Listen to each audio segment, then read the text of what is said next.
Hey guys, যদিহে পোনপ্ৰথমবাৰৰ বাবে আমাৰ চেনেলটো চাই আছে, প্লিজ চেনেলটো সাবস্ক্ৰাইব কৰি কাষতে থকা বেল আইকনটো প্ৰেছ কৰি অল কৰি দিবলৈ নাপাহৰিব। অৱশেষত হিৰত হেন্দু লৈ ছ'চিয়েল মিডিয়াত ফটো আপলোড কৰিলে জনপ্ৰিয় অভিনেত্ৰী জেৰিফা ৱাহিদে।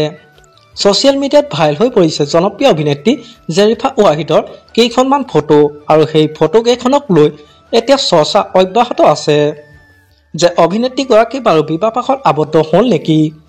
কিয়নো অসমৰ এগৰাকী জনপ্ৰিয় অভিনেত্ৰী জেৰিফা ৱাহিদ আৰু তেওঁৰ বিষয়ে জানিবলৈ সকলোৱে আচলতে উৎসুক হৈ থাকে।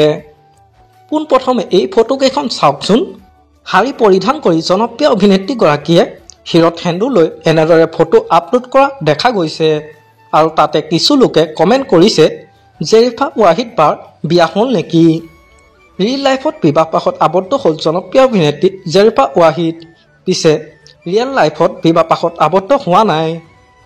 এয়া আছিল শ্বুটিঙৰ কিছু দৃশ্য ফটোহে। বহাগী নামৰ এখন অসমীয়া চিৰিয়েলত তেখেতে বোৱাৰী চৰিত্ৰত অভিনয় কৰিছে আৰু সেই ধাৰাবাহিকখন স্পন্দন টিভিত সম্প্ৰচাৰিত হৈ আছে।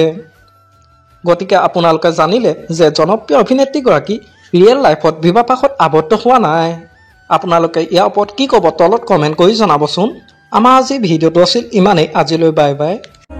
মৰম খানি দিম তোমাৰে দেহত আঁকি দিম প্ৰতি পদকত ইয়াৰে কোণত ভৈৰম তোমাৰে দিথ